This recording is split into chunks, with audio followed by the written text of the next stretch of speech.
Now like this black right now, I think I got a little bit too much black and it's coming out a little bit dull. And that's all right. I'll continue working with the color, and then I'm going to put so many more colors on top of this that it's okay to just get my base going. I'm going to try to keep around all these nice watermarks.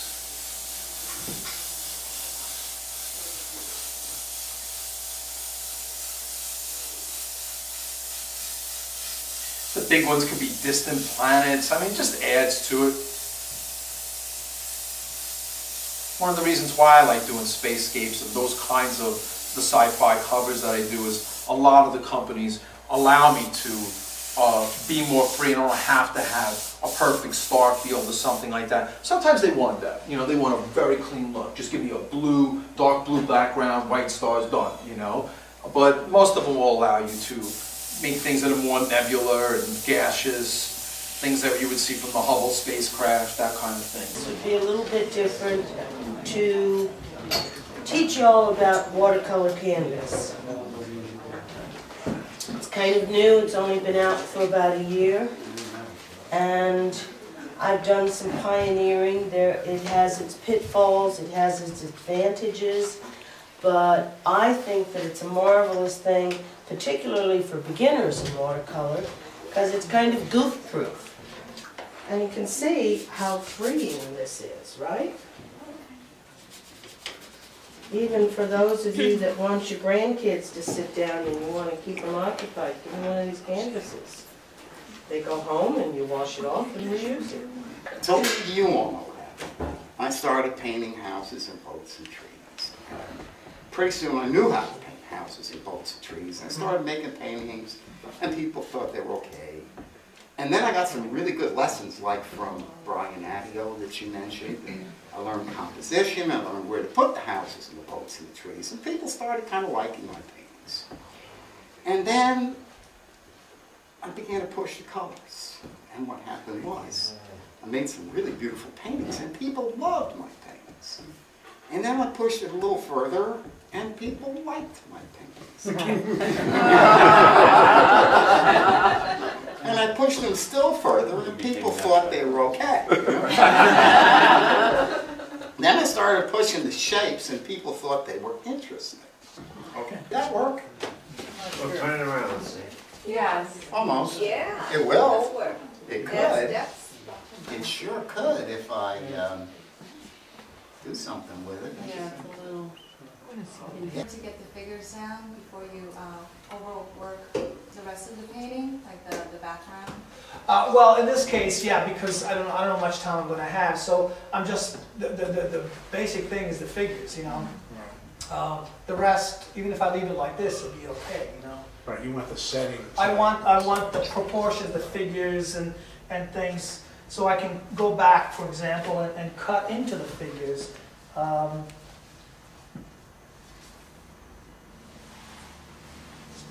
For example, like this drawing, if you squint your eyes, this is a little off here. I can just go around and just cut into the feet, you know? And like this foot is too big. Again, I'm not being too careful with the drawing almost, but it's just using, it's like using a knife to cut a steak or something. I don't like to. Basically what I'm going to do is I'm going to put down my color, starting with my lightest colors, my yellows, and I'm going to try to do like a kind of a yellow, bluish, greenish background to start off, because I'm going to do a kind of a water scene with fish in it. I'm not going to save any whites. There might be some accidentally saved, but what I'm going to do is I'm going to pull the white paper back later on. Hopefully, we'll see what happens.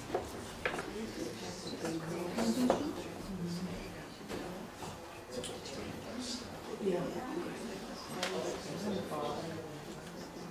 It's a mirror image of God.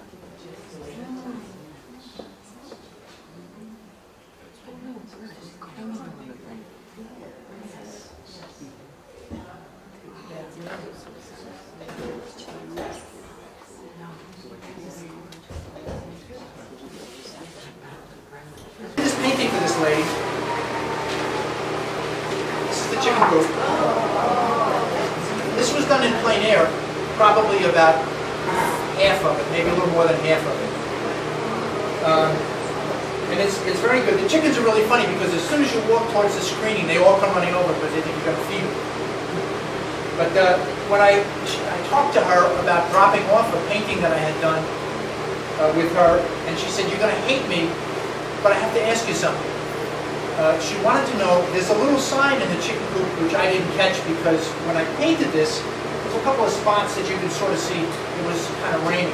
Watercolor doesn't do real good in the rain, so I went as far as I could, and then I packed it up and finished it at home. But I left out something that was really nice for her, and she wanted to know, could I add it? And I'll figure something to add it. It's a little sign. It says something, I don't remember the words exactly. I took a picture of it, so I'll get it right. But it says, keep out, girls only. My wife thought that was kidding. There was a rule of thumb that I guess I first read about. If you're painting an object and you want to put some shadow on there, get the complement of the color and put that in. Just add a little bit and it'll become the shadow. And I was doing these two little red rowboats, and the back of the boat was going to be in shadow. And I looked at it, the boat came out so good, and I thought, the complement? Adding green, so I put a touch of green in with the red, and I did the back of the boat, and it was perfect.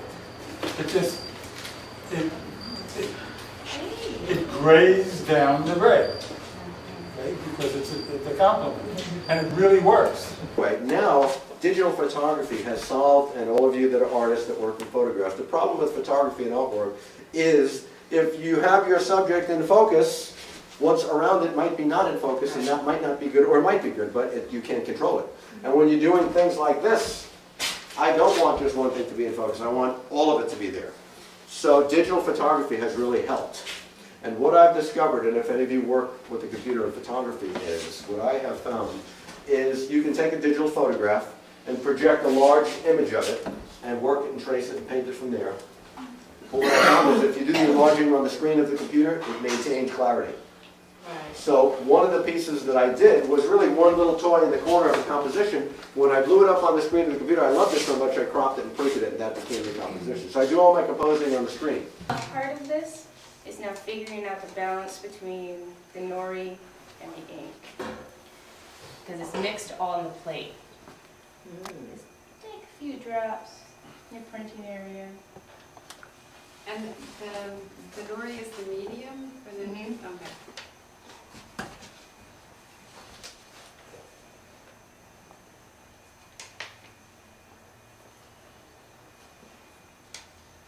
And then this brush, you squeeze out as much water as you can.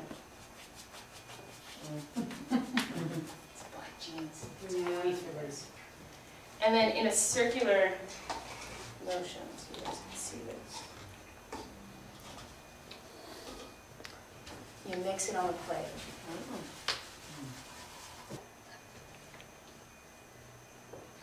You can't really see it or hear it, but it's sticking a little bit as I pull it up. And when it's sticking, there's too much nori on the plate. And then what happens?